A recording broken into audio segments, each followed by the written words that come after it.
लोकप्रिय उम्मीदवार श्रीमान सीआर चौधरी जी,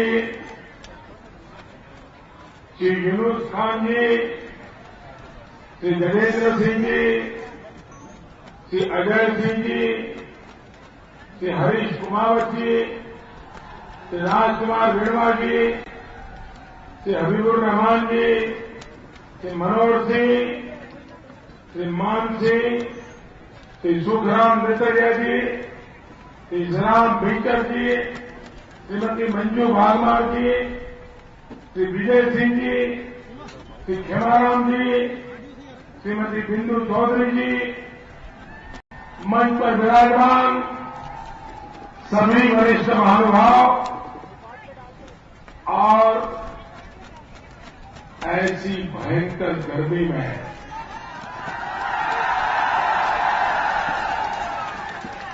घंटों से इंतजार कर रहे भारत के भाग्य विधाता मेरे भाइयों और बहनों,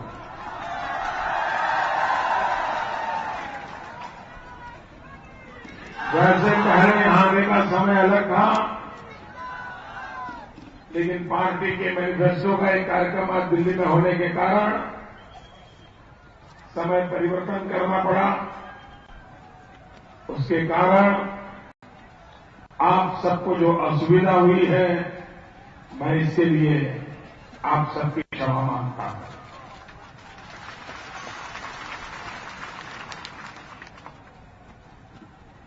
मैं आज राज्य विधानसभा के चुनाव के बाद पहली बार राजस्थान की जनता के सामने रूबरू हो रहा हूं।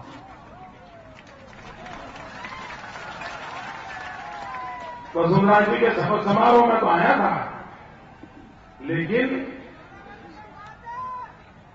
आपसे बात करने का सौभाग्य नहीं मिला। और आज नागौर जिले की इस धरती से मैं सबसे पहले राजस्थान की भी धरती को नमन करता हूं। विशेष रूप से मैं राजस्थान के नागरिकों का आभार व्यक्त करता हूं, क्योंकि इस बार राजस्थान ने पुरानी सारी परंपराएं तोड़ करके, सारे इतिहास को छोड़ करके विधानसभा में ऐसा अद्भुत परिणाम दिया है, ऐसा अद्भुत परिणाम दिया है। और इसलिए मैं विशेष रूप से रूबरू आकर के आज राजस्थान की जनता का धन्यवाद करता हूं, अभिनंदन करता हूं और उनके सामने भी मैं अपना सर झुकाता हूं। भाइयों बहनों,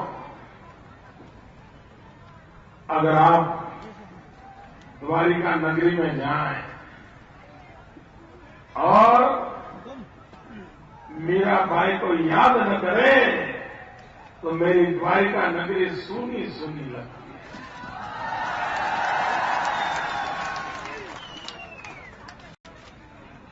हमारा आपसे वो नाता है। मेरा भाई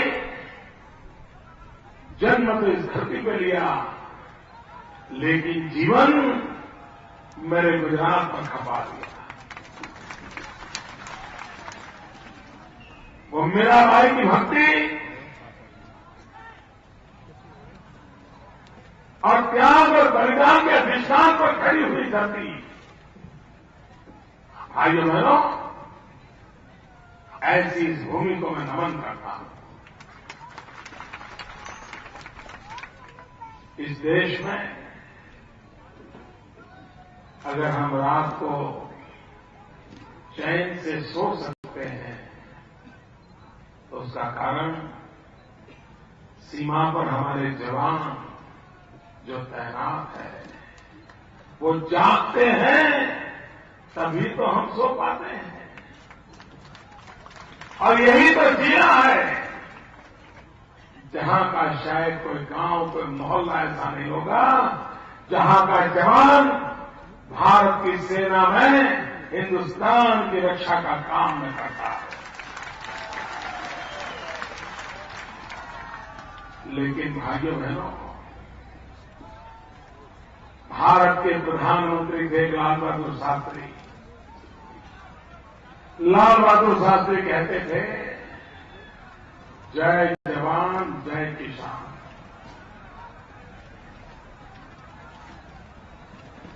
उसके पहले हमारा देश विदेशों से अन्न मंगवाता था। भारत का पेट भरने के लिए हमें बाहर से अन्न लाना पड़ता था। लेकिन भाइयों बहनों,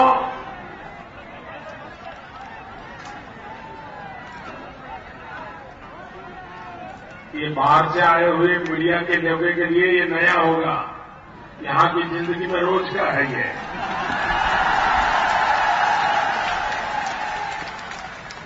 ये मिट्टी के ही उधार उनका सरोकार है।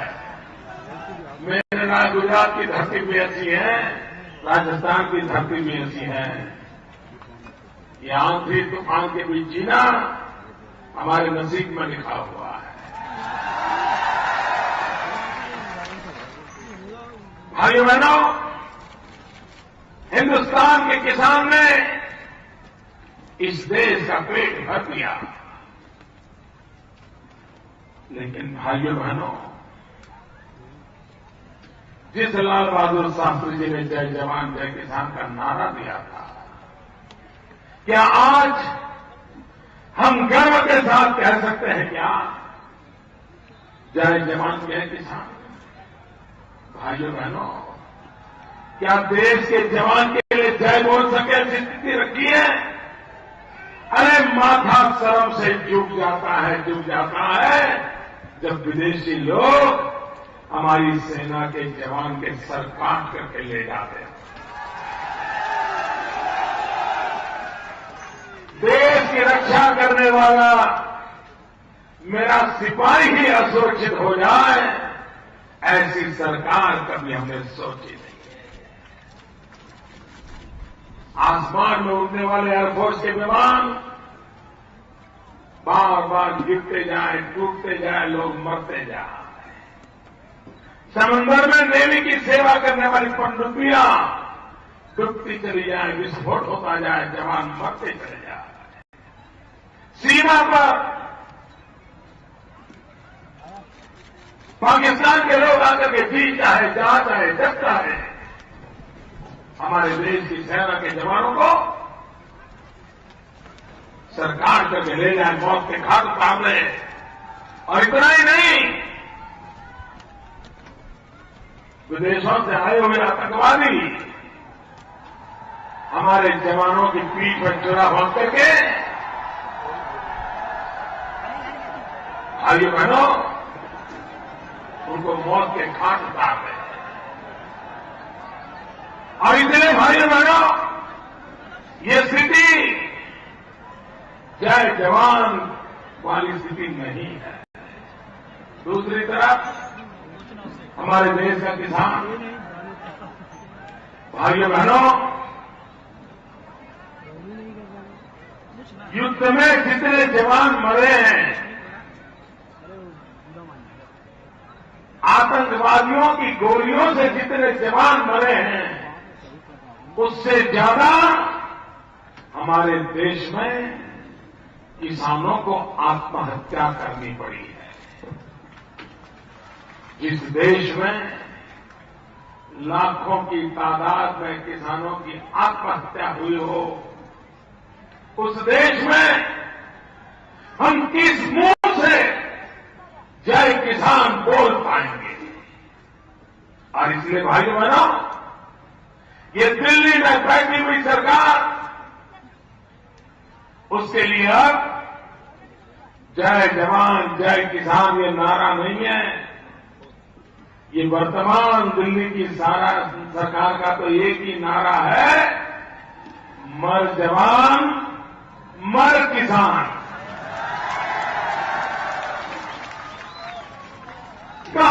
ये वो दिन जब जय जवान जय किसान सीना ऊंचा करने के लिए प्रेरणा देते थे। और कहा ये पूरे दिन आ गए कि जहां मर किसान मर जवान ये चारों तरफ नजर आता है। भाइयों बहनों, जिस देश में किसान का सम्मान न हो, जिस देश में किसान के जीवन की इज्जत न हो, जिस देश में किसान को जीने का अवसर न हो, वो देश कभी भविष्य में जी नहीं सकता। और इसलिए भाइयों बहनों, अगर देश को बचाना है तो किसान को बचाना होगा, देश को बचाना है तो जवान को बचाना होगा, और देश को आगे बढ़ाना है तो गांव को बचाना होगा, गांव को बढ़ाना है। भाइयों बहनों, हम राजस्थान में और गुजरात में सदियों से एक बात सुनते आए हैं। कहीं पर बावड़ी देखी, पानी का कुआं देखा, तो हर कोई कहेगा ये लाखा मणझारा ने बनाया है। लाखा मणझारा ही बोलते हैं ना, ये लाखा मणझारा ने बनाया है। भाइयों बहनों, हमारे गुजरात और राजस्थान में पानी का मूल्य इतना है क्योंकि वो हमारा जीवन है। कोई एक लोटा भर पानी भी दे देना तो जीवन भर हम उसका उपकार नहीं भूलते हैं। ये पानी का महत्व है, हम लोगों को पानी का महत्व समझ है। पानी के बिना जिंदगी कैसी होती है वो हम रेगिस्तान में रहने वाले लोगों को भली भांति पता होता है। और इस दर्द को वसुंधरा जी भली भांति जानती है। और तभी तो वसुंधरा जी ने जैसे लाखा मणझारा काम करता था, वैसे वसुंधरा जी जब पिछली सरकार चलाती थी तो उन्होंने नागौर जिले को पीने का पानी पहुंचाने के लिए बीड़ा उठाया था। वो पानी मिला क्या आपको? जरा बताओ तो मिला क्या? इस पानी को किसने रोका? ये पानी किसने रोका? ये पाप किसने किया? भाइयों बहनों, जिन्होंने आपका पानी छीन लिया ना, उनको एक चुनाव में नहीं 7 पीढ़ी तक सजा करते रहना चाहिए। 7 पीढ़ी।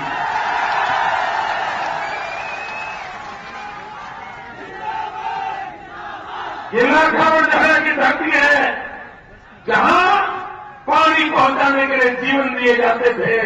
वहां कोई ऐसी भी सरकार आए जो राजनीतिक कारणों से पानी की योजनाओं को बंद कर दे। मैं हैरान हुआ।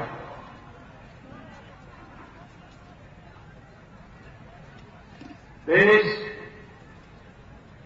ऐसे नहीं चलता है। राजनीति इतने हद तक निम्न नहीं जा सकती कि जो जनता के हकों को छीन ले, जनता के अवसरों को छीन ले। लेकिन यहां पर जो कांग्रेस की सरकार थी, उन्होंने 5 साल किस काम में लगाए थे? एक ही काम, बदला लेने की इच्छा, बदला लेने के रास्ते खोजना, अपने विरोधियों को चुन चुन करके कैसे साफ करना, यही काम करती रही। लेकिन कांग्रेस पार्टी को पता नहीं था जब जुल्म ज्यादा करते हो तब आपका हाल क्या होता है। याद रखें कांग्रेस के लोग, आपने आपातकाल में श्रीमती इंदिरा गांधी जी ने हिंदुस्तान को जेल खाना बना दिया था, और ये देश जब गया था आपको कोने कोने से साफ कर दिया था। ये चुनाव भी भाइयों बहनों कांग्रेस का जाना तय है। बचना मुश्किल है। कोई नाम बताओ जो कहे ना हाँ वो कांग्रेस को बचा सकता है, बताइए भाई कोई नाम है? कोई नाम है जो कांग्रेस को बचा सकता है? कोई नेता है जो कांग्रेस को बचा सकता है? किसी में दम है जो आज कांग्रेस को बचा ले? जिस दल में पार्टी को बचाने का दम नहीं बचा, वो देश को क्या बचाए? वो देश को क्या बचा सकते हैं?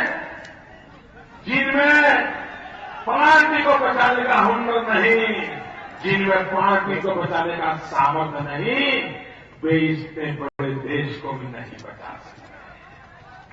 और इसलिए भाइयों बहनों, दिल्ली में जो सरकार है उसका जाना होता है। अब फर्क इतना ही है भाई कि उसको कैसी विदाई दी।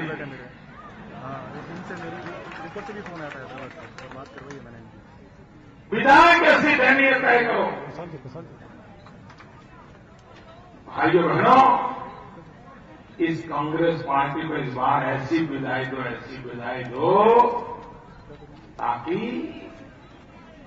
हिंदुस्तान को आने वाली 7 पीढ़ी तक ऐसे बुरे दिन देखने की नौबत ना आए। आप मुझे बताइए मेरे भाई बहन, जरा जवाब देंगे? मैं पूछूं उसका बराबर ताकत से देंगे? आप मुझे कहिए, आपके दादा दादी को, माता पिता को जैसी जिंदगी गुजारनी पड़ी, क्या आप वैसी जिंदगी गुजारना चाहते हो? जो मुसीबतें उन्होंने झेली, आप झेलना चाहते हो? जिन संकटों से वो गुजरे, आप गुजरना चाहते हो? भाइयों बहनों, आप बदलाव चाहते हो नहीं चाहते हो?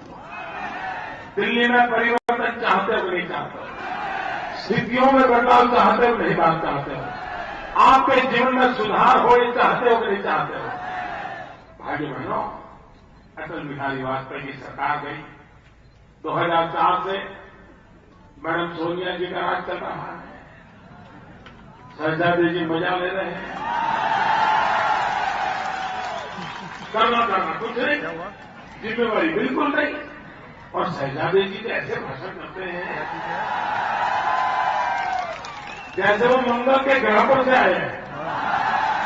न उनका सरकार से वो सरोकार नहीं था, न दिल्ली के सरोकार था, न कांग्रेस से सरोकार था, कुछ नहीं। और अभी मैडम ने कहा कि भाजपा वाले जहर की खेती करते हैं। यही राजस्थान में जयपुर में जब शाहजहां जी का ध्वजारोहण हुआ था, अशोक गहलोत जी गूगल बजा रहे थे, पूरी कांग्रेस पार्टी ढोल पीट रही थी, नाचने वाले नाच रहे थे, गाने वाले गा रहे थे। उस दिन शाहजहां जी ने भाषण किया था। आज सुबह जल्दी जल्दी उठ करके मैं मेरी मां मम्मी के कमरे में गया था और मम्मी ने मुझे आंख में आंसू के साथ कहा था, बेटा सत्ता एक जहर होती है। भाइयों बहनों, ये कहा था कि नहीं कहा था? मुझे बताइए, सत्ता ये जहर होती है, ये मैडम सोनिया जी ने कहा था नहीं कहा था? शहजादी जी ने सुना था कि नहीं सुना था? शहजादी जी ने दुनिया को सुनाया था कि नहीं सुनाया था? अब मुझे बताइए, सबसे ज्यादा सत्ता में कौन रहा? बोलो ना, सबसे ज्यादा सत्ता में कौन रहा? सबसे ज्यादा जहर किसने चखा? जरा सब बोलो, सबसे ज्यादा जहर किसने चखा? सबसे ज्यादा जहर किसने चखा? किसके पेट में सबसे ज्यादा जहर है? सबसे ज्यादा जहर कौन उगलता है? और आप हमें कहती हो भाइयों बहनों, इनको न देश की जनता से कोई लेना देना है, वो मौज करने वाले लोग।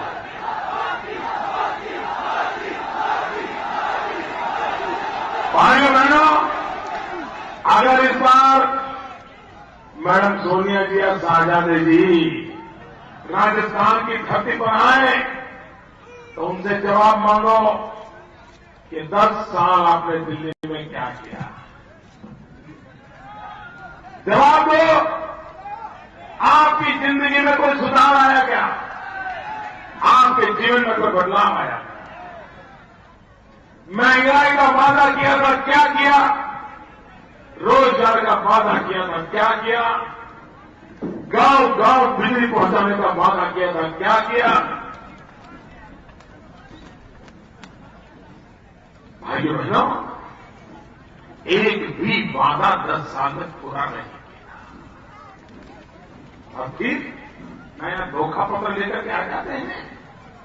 और इसलिए भाइयों बहनों, मैं आपसे अनुरोध करने आया हूं, मैं आपसे प्रार्थना करने आया हूं कि आप इस बार दिल्ली में मजबूत सरकार बनाइए। अगर राजस्थान की 25 की 25 सीटें हैं, अगर आप 25 के 25 कमल हमें भेजेंगे, भाइयों बहनों, तभी तो जाके दिल्ली में मजबूत सरकार बनेगी। आप मुझे बताइए, आपको दिल्ली में ढीली ढाली सरकार चाहिए कि मजबूत चाहिए? दम वाली सरकार चाहिए, दमा वाली सरकार चाहिए? भाइयों बहनों, अब देश को दमा वाली सरकार नहीं चाहिए, देश को दम वाली सरकार चाहिए। और इसलिए भाइयों बहनों, 300 से ज्यादा सीटों के साथ 300 से ज्यादा कमल दिल्ली पहुंचा करके अब देश एक मजबूत सरकार दिल्ली में बनाए। और सरकार मजबूत बनती है ना, सरकार जब मजबूत बनती है भैया, तो अड़ोस के पड़ोस के भी समझ जाते हैं, अड़ोस पड़ोस वाले भी बराबर लाइन में आ जाते हैं। और इसलिए भाइयों बहनों, भारत का भाग्य बदलने के लिए 17 और 24 राजस्थान में